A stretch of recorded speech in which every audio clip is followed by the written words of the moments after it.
As a tutor, if we can improve our teaching skill, not just it will help us to be more effective in encouraging our students, at the same time, it will command a higher rate. So in this video, we will be talking about what are the 9 tips of improving your tutoring or teaching skills. Let's begin.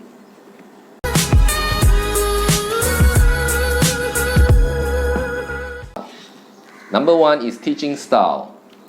So we need to improve our teaching style because different students absorb or learn things differently. Some of them are auditory oriented, some of them are visually oriented, while others are more inclined to learn things by feeling, and that is called kinesthetic oriented. So let's talk about each one of them. Visually oriented, that means that their main way of learning is through visual, through things that they see.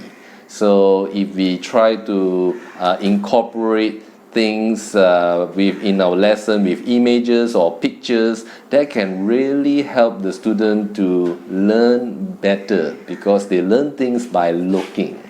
The second class of students that learn better is by hearing, and they are called auditory oriented.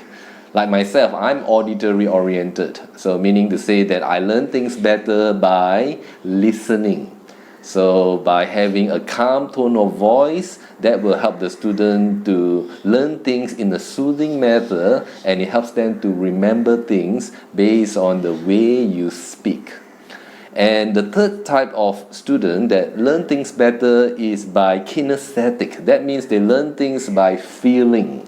So they are movement oriented. That means that they like to move around. They can remember things better by feeling what happened during the lesson. To that, we need to be hands-on, especially with science. If we do experiments, we go out into the park and we feel the things around the environment, that will help them to learn better. Sometimes we may need to combine 2 of the learning styles over here. So by combining our teaching style, by using images or pictures, especially with geography, with auditory, with the way we speak, as well as kinesthetic, that can be effective in encouraging each child. But it is important to see which method works well for each student. So number 2 is communication skills. So when it comes to that, we can see that we can talk about listening and pausing. So because we sometimes get nervous, it will be difficult for us to listen.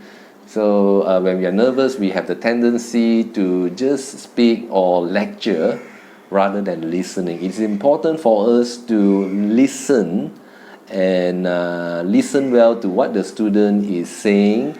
When we can use ask questions, WH questions. Instead of asking questions that get a yes or no, we can ask WH questions such as how, when, why, where, what. So when we ask these questions, it would encourage the students to give a longer response. So when we listen well to what the student has to say, then we would know how to customize our lesson according to the student's level. So the second part of improving our communication skills is pausing. So again, because we are nervous when we ask a question and we wait for a while for the students to reply, sometimes before they have a chance to reply, we will just intercept or interject and say something else. So if we can try to give the students sufficient time, because each student, they are different. Some of them learn things faster, they talk faster. Some is they talk slower. Some of the students they are a bit shy, they need some time to reply. So it's important to use the power of pausing, whereby we ask a question and then we wait for the students to reply, and that will help us to confirm the students' understanding, and we may need to use subsequent questions in order to help them to understand a matter or subject more clearly. So that is the second skill that we can work on, our communication skill in terms of listening as well as the power of pausing. Number 3 is good preparation. So it's nothing like going for our class and then we prepare really well before the lesson. So for example, we are teaching history, we may be talking about a particular subject on today's lesson. So if we prepare well in advance, so we know clearly what the lesson is about. So when we go for the lesson, we can explain to the students very confidently, and we can help them to understand in a manner that is easy for them to grasp. So preparation is paramount when it comes to having a confident demeanor when we face the students. Number 4 is commendation. Sometimes because of our family background, we are not used to being commended. So if we are in an environment that we are not used to being commended, so for us to comment others, we might feel awkward. But it's important to comment when a student is doing well, because that will help them to increase, that will help them to have a higher self-esteem. The students constantly need assurance from us. So if we keep on commenting on how they are doing well, what they are doing well, that will really boost their self-esteem, and that will help them to perform better in the subject that we are teaching them. Number 5 is to embrace technology. In today's student, not like the good old days during when I was schooling, we don't know anything about iPad, with tablet, with mobile phones. Most of us don't have that, but in today's world, it's very common for children and our students to have all these latest gadgets and technology stuff. So we can embrace technology. So especially now when we just do a Google search, we can get additional resources to help our student. It will enhance the lesson, and it will make it more interesting. We can take advantage and use the multimedia tools that are available in a video form. It could be images, it could be audio files, and we can actually do research on it, and we can get lots of information for free these days. Just do a Google search, and they have so many different tools. We can use that to enhance our lessons, and that will really improve and the satisfaction that the students feel when they are having the lesson with us.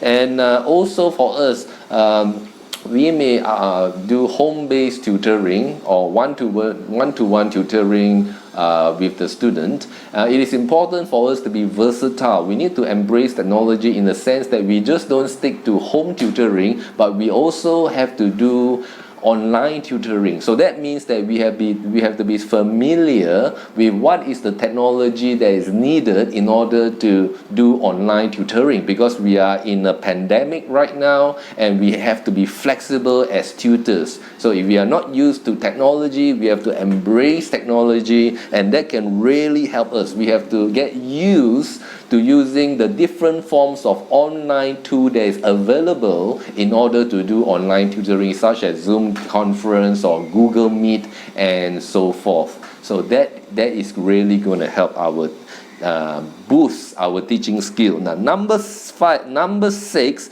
is to use simple terms. So some might try to use all these vague, complicated terms when teaching, and while it might make us look good as tutor, it might make us look like we are very knowledgeable, but in terms of helping the students to understand the subject, it is not that effective. It is better to use simple, understandable, clear terms to help our students to understand the lesson. So say for example, instead of using the word employment, we can say jobs. So instead of using the word fundamental, we can use the word basic. So when we use very simple layman terms in communicating with our students, not just it will help them to understand better, but it will help them to definitely perform better in their subject.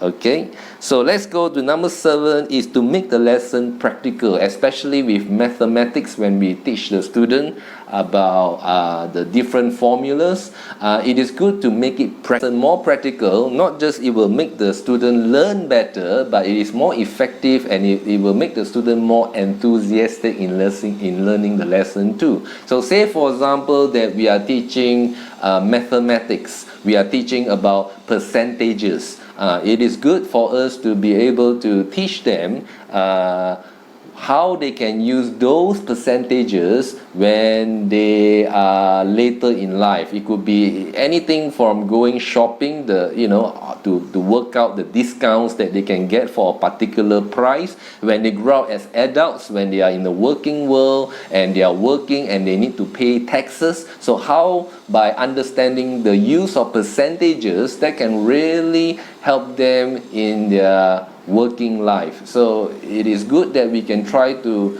make our lessons practical for the students, so that is a motivating factor for them to learn and to get better in the subject.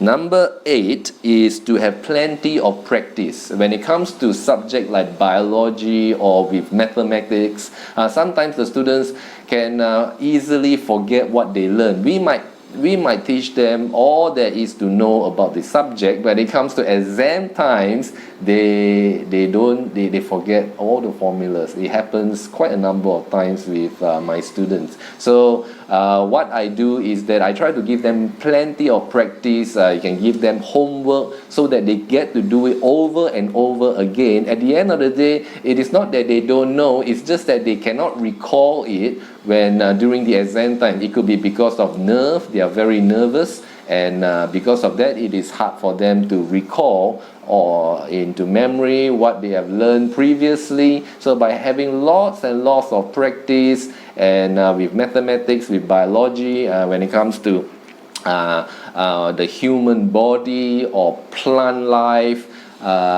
when they get a lot of exercises pertaining to that, that will really help them to remember. So when it comes to exam time, they won't get nervous because it's already in their head, so they can just do it really fantastically well at that time. Number 9 way of improving your tutoring or teaching skill is to request feedback.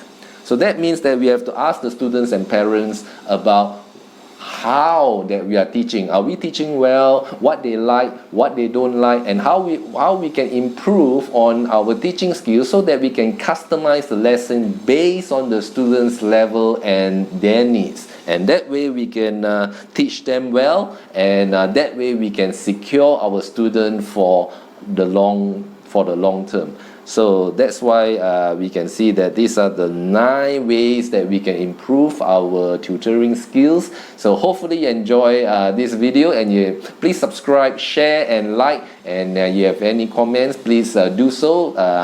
Any ideas on what you want me to research or to present on future videos, please write all that in the comment section below. Thank you very much for your time, and see you again next time.